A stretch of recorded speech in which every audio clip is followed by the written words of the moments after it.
आप सभी को मेरा यथोचित अभिवादन। मैं डॉक्टर सपना सिंह, प्रवक्ता हिंदी, यूपी कॉलेज वाराणसी से। मेरा आज का विषय है प्रयोजन मूलक हिंदी के स्वरूप और उसके प्रयोगात्मक क्षेत्र। प्रयोजन मूलक हिंदी से तात्पर्य हिंदी के उस स्वरूप से है जो विज्ञान, तकनीकी, विधि, संचार एवं अन्य गतिविधियों में प्रयुक्त होती है। इसे कामकाजी हिंदी भी कहा जाता है। इसके लिए अंग्रेजी भाषा में फंक्शनल हिंदी शब्द का चलन है, यानी वह हिंदी जिसका इस्तेमाल कामकाज या व्यवहार में किया जाए। तात्पर्य यह है कि घर में बोलने, चालने और लिखने पढ़ने वाली हिंदी में कार्यालय या प्रशासन का काम नहीं हो सकता, पठन पाठन का काम नहीं हो सकता, पत्रकारिता या जनसंचार के अन्य माध्यमों का काम भी नहीं हो सकता।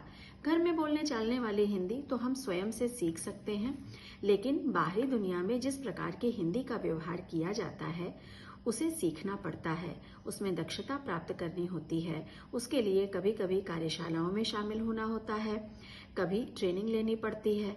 घर में बिना व्याकरण के भी बोलने से काम चल सकता है, लेकिन कार्यालय या प्रशासन में पठन पाठन में या जनसंचार के माध्यमों में बोलने, लिखने इत्यादि में भी व्याकरण की आवश्यकता होती है। आप किससे क्या बोल रहे हैं, किसे क्या लिख रहे हैं, इन सब का एक निश्चित उद्देश्य होता है, इन सब की एक विशेष शब्दावली होती है, इनका अपना एक विशेष ढंग होता है। इस प्रकार प्रयोजन मूलक हिंदी पर विचार करने से हिंदी के 3 रूप सामने आते हैं: बोलचाल की हिंदी, साहित्यिक हिंदी और प्रायोगिक हिंदी। प्रयोजन मूलक हिंदी के विविध रूपों का आधार उसकी प्रयुक्ति के क्षेत्रों में हम देख सकते हैं।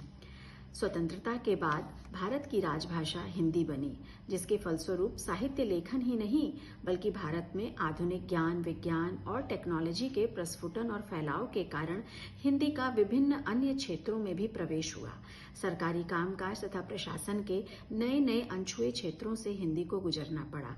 इसको देखते हुए प्रशासन, विधि, दूरसंचार, व्यवसाय, वाणिज्य, खेलकूद, पत्रकारिता आदि से संबंधित पारिभाषिक शब्दावली का गठन किया गया।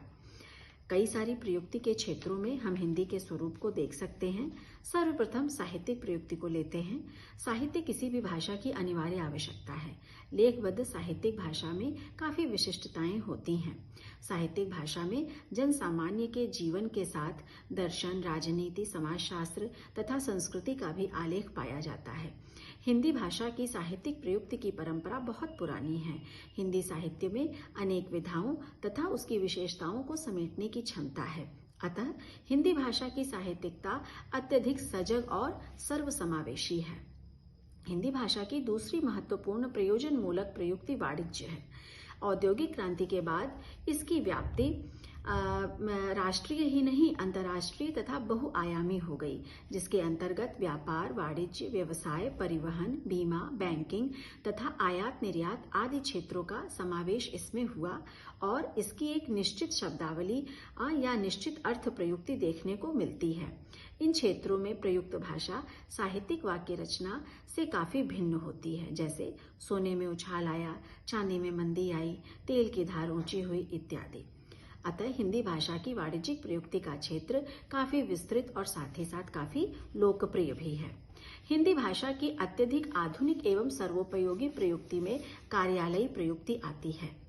इसका प्रयोग सरकारी, अर्ध सरकारी और गैर सरकारी कार्यालयों में कामकाज के रूप में लिया जाता है। प्रशासनिक भाषा और बोलचाल की भाषा में पर्याप्त अंतर आता है। कार्यालयी भाषा की अपनी विशिष्ट पारिभाषिक शब्दावली तथा पद रचना इत्यादि होते हैं। कार्यालयी हिंदी में कामकाज के रूप में मसौदा लेखन, टिप्पणी लेखन, पत्राचार, संक्षेपण, प्रतिवेदन, अनुवाद इत्यादि आते हैं। हिंदी की प्रयोजन मूलक प्रयुक्ति के रूप में विज्ञापन और जनसंचार की भाषा तेजी से उभरकर सामने आई है। आकर्षक वाक्य विन्यास, शब्दों का उचित चयन तथा वैशिष्ट्यपूर्ण प्रवाहमय भाषिक संरचना विज्ञापन भाषा प्रयुक्ति के मुख्य तत्व होते हैं। विज्ञापन की भाषा चूंकि व्यापार, व्यवसाय तथा वाणिज्य से संबद्ध रखती है, इसलिए उसको आकर्षक होना, मोहक होना तथा उसकी संक्षिप्तता इत्यादि गुणों का होना उसमें आवश्यक है। वर्तमान युग में हिंदी के विज्ञापन हम जनसंचार के माध्यमों में देख सकते हैं, जिनमें समाचार पत्र, रेडियो, दूरदर्शन, सिनेमा इत्यादि आते हैं। वैज्ञानिक और तकनीकी प्रयुक्ति के रूप में हिंदी से तात्पर्य उस स्वरूप से है जिसका प्रयोग विज्ञान और तकनीकी विषयों को अभिव्यक्त करने के लिए किया जाता है। सन 1961 में भारत सरकार के शिक्षा मंत्रालय के अधीन वैज्ञानिक और तकनीकी शब्दावली आयोग की स्थापना की गई। विज्ञान और टेक्नोलॉजी की भाषा सामान्य भाषा से सर्वथा भिन्न होती है, अतः इसके लिए हिंदी संस्कृत के साथ साथ अंतर्राष्ट्रीय शब्दावली का निर्माण भी किया गया। आज प्रत्येक क्षेत्र में प्रयोजन मूलक हिंदी की पहुंच हो चुकी है और यह हमारे प्रत्येक आयोजन की पूर्ति में सहायक सिद्ध हो रही है। इसकी शब्द संपदा और पारिभाषिक शब्दावली पूर्णतया समृद्ध है। भाषा के मानक रूपों का विकास इसके महत्व को प्रतिपादित करता है। धन्यवाद।